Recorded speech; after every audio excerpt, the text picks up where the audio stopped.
Je suis Pierre Zacharie, ingénieur des services vétérinaires, expert national en pathologie des grands gibiers et en hygiène de la venaison. Donc je suis chasseur et puis je suis surtout le référent dans le domaine de ces pathologies. Je ne soigne pas les animaux, je m'occupe plutôt de faire des autopsies et puis d'établir un diagnostic. Donc moi, ce qui m'intéresse, c'est de voir ce qui se passe sur le terrain, de voir comment on peut trouver des solutions auprès des chasseurs et d'avoir des remontées épidémiologiques sur telle ou telle maladie. L'Auvergne-Rhône-Alpes et l'Isère en particulier et malgré tout peut toucher au niveau de pathologies qui peuvent être graves. La tuberculose, ça reste quand même une zoonose qui peut être importante, même si elle est faiblement transmissible à l'homme. On a également la trichine, donc à surveiller, la tularemie du lièvre, parce que ça reste une zoonose, et il y a eu des cas dans l'Isère. Et puis il y a un autre problème qui, à mon avis, est une pathologie importante et émergente, c'est l'échinococose multialvéolaire du renard. Sur l'animal vivant, il y a très peu de symptômes, parce qu'examiner et essayer de diagnostiquer un animal vivant, c'est très compliqué.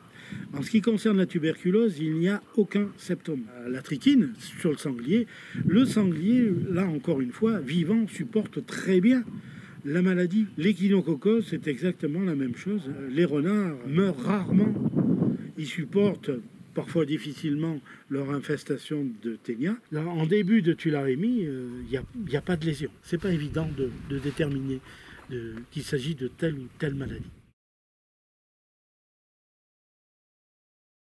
Pour moi, il y a deux points qui sont très importants et basiques pour l'examen initial et qu'on peut conseiller fortement auprès du chasseur, c'est de mettre des gants. D'une part, le chasseur a toujours des coupures, des blessures et autres, par lesquelles peuvent pénétrer ces bactéries. Donc ça, on peut l'éviter tout simplement en mettant des gants. Et puis, on a le couteau qui sert à faire l'examen initial et qui sert à faire l'ouverture d'organes. Ça n'est pas le même qui va servir à table.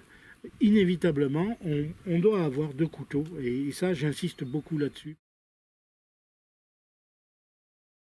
La tularemie, on peut avoir de façon très basique des problèmes cutanés. On peut avoir aussi, si l'homme s'est frotté le visage ou les yeux, des problèmes oculaires. Et puis la plus dramatique, c'est la tularemie pulmonaire. Et là, c'est la plus grave en ayant instillé des bactéries. Mais fort heureusement, c'est assez rare.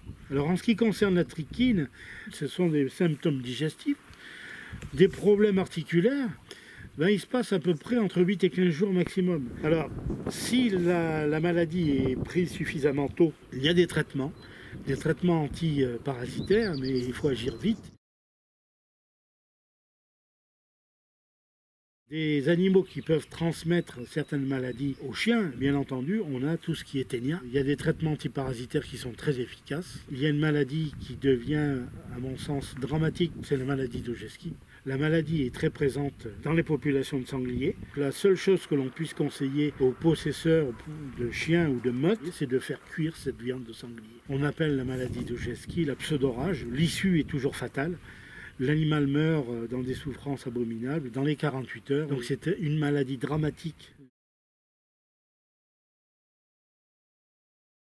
Alors on ne peut pas faire l'impasse sur la peste porcine africaine. C'est une maladie virale très contagieuse. Elle n'est pas transmissible à l'homme, mais par contre c'est une maladie qui progresse très vite. Alors c'est une maladie qui ne touche que les suidés, c'est-à-dire que les porcs domestiques et que les sangliers. Ça aura des conséquences importante au niveau de la chasse, puisque la chasse aux sangliers en France est une institution. La filière agricole, la filière porcine risque d'être dramatiquement touchée. Il faut que chaque département français prenne pleinement conscience de cette difficulté.